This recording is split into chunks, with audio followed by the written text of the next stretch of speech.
Sveiki, oranžinio sviedinio mėgėjai, esu komentatorius Vaidas Čeponis. Na ir ką, šią savaitę dėmesio centre Citadelė Karaliaus Mindaugo taurės turnyro finalo ketvertas, kuris vyks Kaune. Ir aš ten važiuosiu ir kviečiu jūs visus. Didžiulis ažiotažas turėtų būti sausakimšos arenos. Na kągi, ir paprognozuosiu pusfinalio poras, paprognozuosiu galbūt kas pateks į didįjį finalą ir panalizuosiu visus Citadelė KMT finalo ketverto mačus. Ir nepamirškite, būtinai prenumeruokite mano YouTube kanalą. Na ką, pirmoji pusfinalio pora velniškai intriguojanti Vilniaus Rytas prieš Panevėžio 7bet Lietkabelį. Na, kai viską lemia vienas mačas, iš kur visko gali nutikti, Vilniečiai yra favoritai, tačiau savų argumentų turi ir panevėžiečiai. Sakyčiau, jų galbūt pagrindinis koziris yra patirtis ir labai sumanus treneris, vienas geriausių lygos strategų Nenadas Čianakas, kuris moka varžovams paruošti įvairiausių staigmenų. Žinoma, Rytas yra greitesnė, jaunesnė ir atletiškesnė komanda, turinti tikrą žvėrį, Markusą Fosterį, kuris individualiai be galo stiprus, vienas gali nulemti rungtynių baigtį. Panevėžio komanda turi problemų, skaičiau, nelaiku 7bet Lietkabeliui tas finalo ketvertas, nes ką tik atvyko du naujokai, komanda grįžo Gagičius, atėjo žaidėjas Baldvinas, jiems dar trūksta laiko, jie dar ne iki galo integravosi į komandą. Ir plus yra problemų dėl traumų. Valinskas po traumos dar tikrai prastos sportinės formos, pastaruoju metu negalavo ir Gediminas Orelikas, traumą patyręs Popovičius, Bičkauskis Kirkšnies traumą patyrė LKL mače su Šiauliais.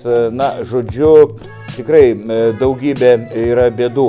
Bet Rytas, ta komanda, kuri kartais net laiko svarbių rungtynių įtampos, tai nutiko ir pernai, kai Vilniečiai tikrai netikėtai pralaimėjo Jonavos komandai.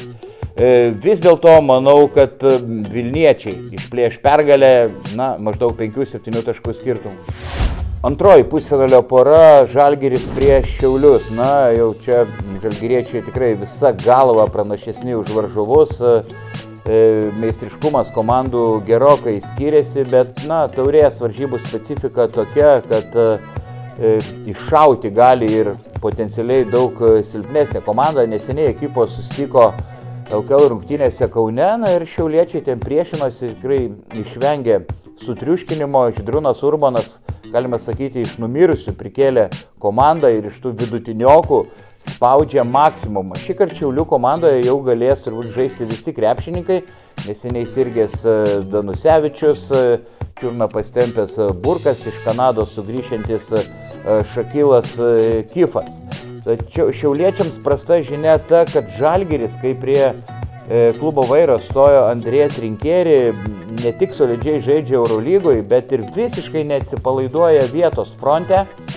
LKL rungtynėse triuškina varžovus, išlaiko maksimalią koncentraciją, iš esmės nuo pirmos iki paskutinės minutės. Norint Šiauliams kabintis, reikia, sakyčiau, ir Fortūnos pagalbos. Gal ir žalgiriečiai kažkiek atsipalaiduos, neįvertins varžovo, tai nedaug tikėtina. Bet, manau, Šiaulių komandai reikės spaustis baudos aikštelėje. Bus be galo sunku vienas prieš vieną apsiginti prie Žalgirio priekinės linijos žaidėjos. Ir tokiu atveju, jeigu kauniečiams žiauriai nepakristų tritaškiai, Šiauliai galėtų kažkiek mesti iššūkį Žalgiriui. Vis dėlto nuojauta kužda, kad įtikinama, bet netriuškinama pergalė iškovos kauniečiai, maždaug 15-17 taškų persvarą. Prieš didžiojo ir mažojo finalo analizę pakalbėsiu apie snaiperio konkursą, tai papildoma razina šioms finalo ketverto varžyboms. Na ir čia daugelis favoritų įvardina Martyną Gecevičių, kuris daug kartų dalyvavęs tuose snaiperio konkursuose ir puikiai pasirodęs praėjusiame finale per plauką nusileido Richardui Kuksikui, tačiau tie konkursai iš esmės yra loterija ir labai dažnai laimi tie, kurie nebuvo įvardyjami kaip favoritai. Tai čia visiškai spėjimas iš kavos tirščių, nuojauta sako, kad į pusfinalį tarp 4 geriausių pateks tikrai Martynas Gecevičius, Nevėžio komandos žaidėjas Maknylas, Pasvalio snaiperis Tebas ir Wolves komandos gynėjas Saleimonas. Na, pagrindinis favoritas, sutinku su daugelio nuomonė, yra Gecevičius, nes kai yra pailsėjęs, nepavargęs, jis pataiko dažniausiai puikiai.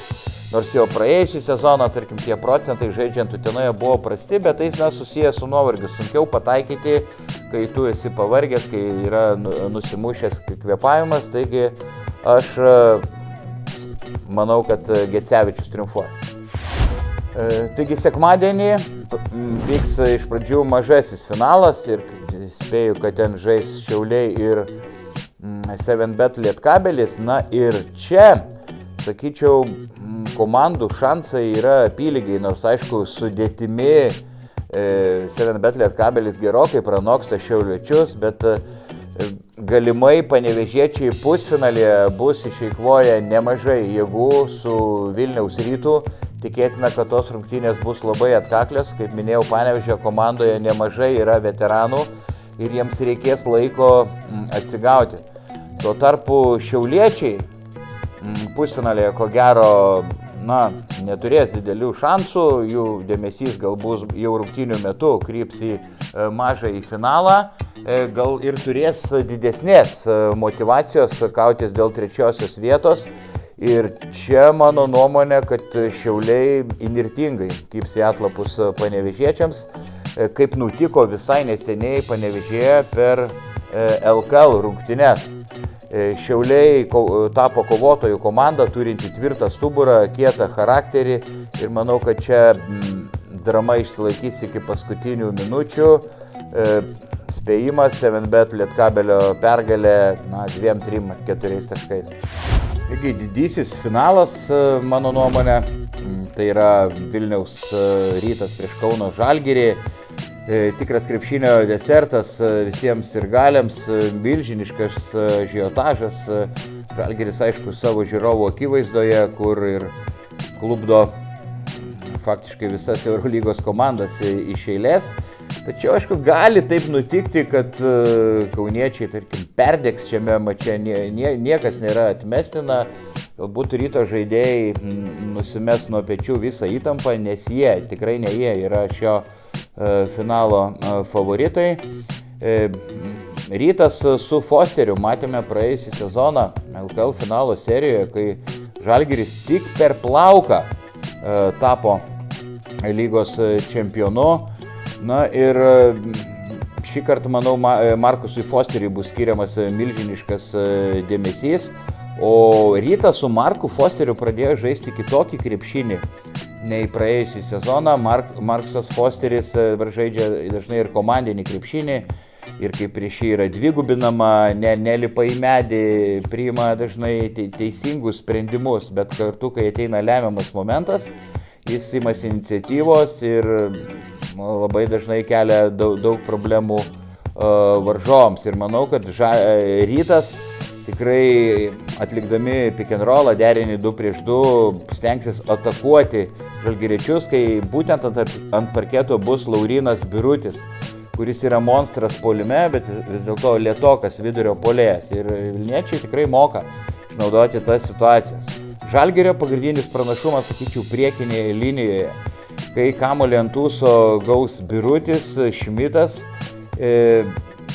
reikės dvigubinti vilniečiams, nėra variantų, nes Šmitas ir Birutis tikrai nusistums visus tiesioginį savo oponentus 1 prieš 1 ir tada daug kas priklausys tikrai nuo Žalgirio tritaškių metimų. Manau, kad vilniečiai bandys išeiti iš priekio, kad kuo mažiau kamuolių ar tik krepšio, tai ant ūso gautų Rolandas Šmitas ir Laurynas Birutis.